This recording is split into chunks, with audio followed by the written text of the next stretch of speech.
everyone. I'm Rosie Ror. I'm from Seattle, Washington, but as he mentioned, I'm in the suburb called Renton, and in there is our farm that we've been farming for over 20 years, and that's in a neighborhood called Fairwood.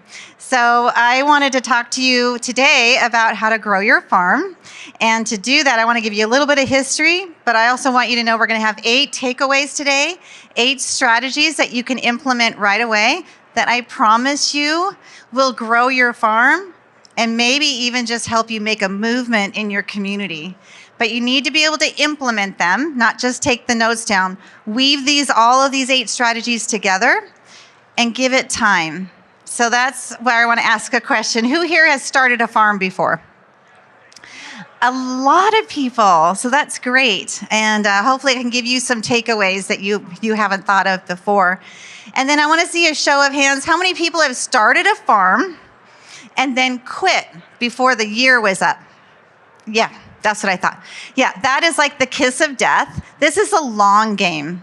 And 20 years ago, when I started a farm, I had no idea I was even starting a farm. To me, a farm meant postcards, door knocking. As a newer agent, I didn't have the money, and I was too scared to knock on doors, quite frankly. So I just started to be me. And I lived in a community where I wanted to raise my 2 boys, and so I started there. And I started in their school, actually, not realizing that that was part of my farm. And I showed up. I showed up with how my mom taught me to lead with a servant heart. Why don't you give something before you take something? Leave something of value so that people trust you and they know that you're experienced and they like you. And what do people do when they know, like, and trust you? They're going to use you. You're going to be first in line and top of mind. That's the whole key about farming. You want to be top of mind. So I wanted to also start with the first strategy. So the first strategy, and also, just so you know, it's 15 minutes. So this is hardly any time to talk about my 20-year experience of farming. Jason also had me on the podcast. You can listen to all of our strategies there. I have a 29-point plan I'm happy to share with anybody. Just reach out. And there's also a 1-pager in the MREA Playbook Volume 2 on my farming strategies. Those just have the 8 as well. So we go pretty deep, and I am so happy to share with anybody who wants the whole plan. But let's get started on strategy 1. The first thing is an obvious one: choose your farm wisely. But wait, what may not be obvious to people is I want you to have a connection to that community. And it could be that it's your church that you have a community in, and so I want you to start with your church. Or it's a school, like in my case, I had kids. So in my school, I started with the elementary school. And then once you have about a group of 50 residents, that's a good number to start with. Once you get your groove going, then you can make it bigger. And I want you to know the important part. Be adjacent to that community so you grow up with that community. In my example, I started in the elementary school. President of the PTA, got engaged everything volunteer. I started an auction, did the fundraising, I advertised in the auction catalog. Show up, engage, give value. And then once I got the hang of that, I went to the neighboring community where the kids would go to the junior high school. Now my tribe is starting to grow with me. And I did the same thing for the high school until I had 8,000 people in my farm, which sounds crazy, but it's actually very doable over time because it's a long game. So start small so you can really wrap your arms around it. The other important thing about choosing your farm is low or a high turnover. To me, that would be about 3 years. And you can figure that out with the MLS stats. So make sure you've got a quick turnover. Otherwise, you're not going to have a lot of inventory to go with. Third thing about a farm, there might be a dominant agent. Like, I'm a dominant agent in my farm, and a lot of other agents are a little intimidated by that and say, I'm not even going to go up against her. I can tell you from experience, I did that, and I won. I wanted to become the unofficial mayor of my community, and it happened because I brought a different value proposition. Know who that dominant agent is and decide, are you better than that person? Are you more committed to the neighborhood than that person? Instead of just trying to make it happen, commit to it and make it happen. And so it was a little bit of a rocky road because she was a dominant agent, but I did it. So, and you can too with these strategies. The next thing is branding. Branding is key. If you don't have a logo, I highly suggest you have one. You want to be recognizable. The magic starts to happen when they say, I see you everywhere, when really they're seeing my brand everywhere. But it's purposeful, it's intentional, and that's what I'm teaching you today. So your brand would be on your email signature line, on your website, on your postcards, on your social media, everything you're doing, on your sign. Everything you're doing is going to have your brand, so it's easily recognizable. Third thing, I want to go a little deep into this third strategy, which is layering. I want to echo my message across all platforms and talk about going viral and thinking they see you everywhere. This is the secret sauce to make that happen. So the layering that we do is I'll come up with a campaign every month, and it'll be a pain point of what's happening in that community, specific to that community. That's what they want to know about. And I'll give a solution to that pain point. For example, right now in our neighborhood, we have an extreme shortage of inventory. So people don't want to sell their home because they have a low interest rate locked in. How do we have a solution for that? I put it in a short campaign on a postcard. And all of these things I'm talking to you about today, keep in mind they're all cost effective. So I go deeper into that, and go ahead and look at my one-pager to get more information on how to be cost-effective on your postcard. So we send the postcard with the URL, dedicated URL on my website. They get to the website to learn more about it and to how to contact us. It's a Google form. And so now we've captured their contact information. So everything we do is going to go straight back to that URL. And you're going to have that same visual of that postcard, and it's going to go into your e-newsletter, and it's going to go into all your social media platforms, and it's going to go on your website. So you will have that same visual echoing the same message for a month, and then you're going to do it again the next month. Talk about saturation of a message, and they will say, I see you everywhere. I hear it all the time. So I hope that's what you'll be doing, so you'll hear the same thing and grow your farm. The next thing, strategy 4, are our events.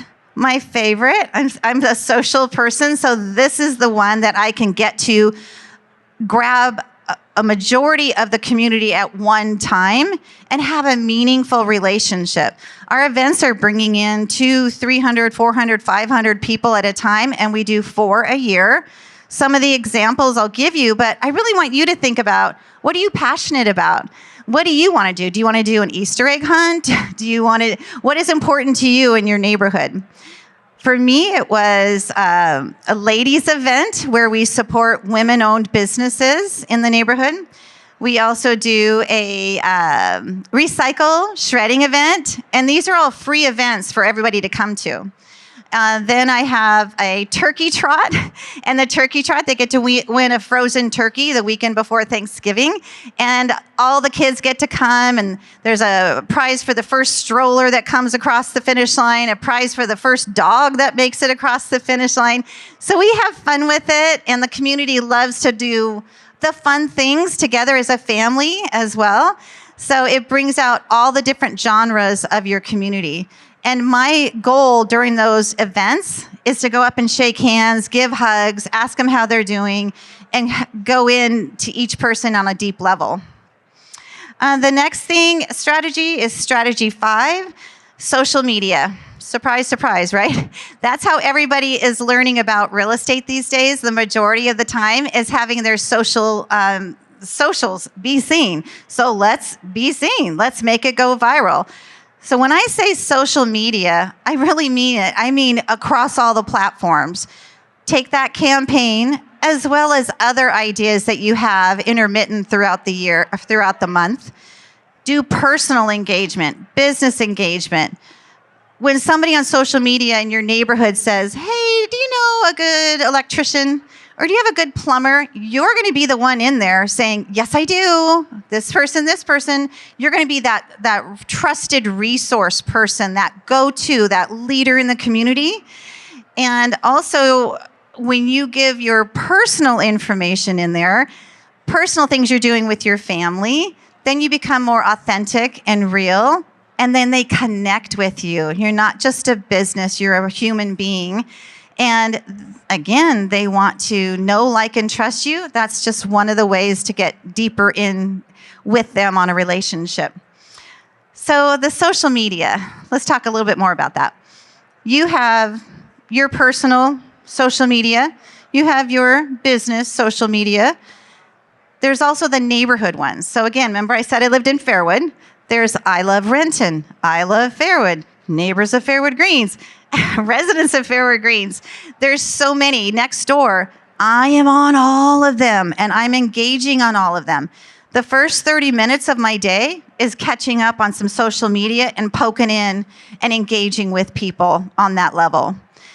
I got to noticing that some people were like, God, it's just negative in here. There's negative information. I don't even want to be on this social media anymore.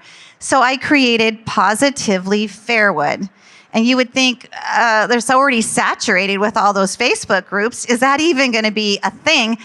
I just started it. We already have 700 followers. And that Facebook site for our Fairwood neighborhood is about community events, supporting local, giving a spotlight with the businesses. It's only things that support and are kind and respectful, and people have really resonated with that. So start your own Facebook group. The sixth strategy is giving back to your community. I absolutely love that. That just speaks to my servant heart anyway. And so I'll tell you a little fun story. We did a diaper drive. And I said, if you get to the goal, the community, if you get to the goal of this many diapers, I'm putting on a diaper costume. And I did. We got to that goal and we videotaped it and we had fun with me walking around in a diaper costume. So just have fun with it. It's going to make it memorable. But more importantly, give back to your community. Warm coat drive, Salvation Army. We do food drives with almost all of our events, and it's very much appreciated. And it's so appreciated that that's how I ended up getting my own day in King County named after me, was all of the volunteer work that we did. Again, it's showing up as a leader, as a positive person who wants to give back. And if I give back, you're going to notice you're going to get 10% more back from that, or 100%, or whatever you want to call that fraction. You give it, they're going to give it back even more so. And that's actually how I started the 29 points. I harnessed that. I didn't figure that out for a while. And then a couple of years had gone by and I thought, the things I'm doing, I'm actually, like, the phone's ringing. So that's where my 29-point plan came from. So back to our 8 strategies. Number 7 is business engagement. I'm very much involved in the business. So I'm on the board of the chamber. I'm on the board of the Rotary. I show up to all of the volunteer events that we do in those organizations. They have a wine walk. I'm at the wine walk. You want to be visible in the business community. Our closing gifts are from our local shops, and we also showcase that on social media. So every opportunity you can to give back to the business community that lives in your farm and feeds to your farm, it's an amazing thing. They're thankful, and they give back to you as well. My last strategy 8, be authentic. This isn't for everybody, I know, but I know that farming can be done in such a myriad of other ways. This is the ways that I've done it because of who I am and how I was raised. You can still be door knocking. You can still be sending out just the postcards. Anything you do will help support growth in your farm. But if you do these 8 and do them consistently, you'll become the unofficial mayor of your community. Thank you.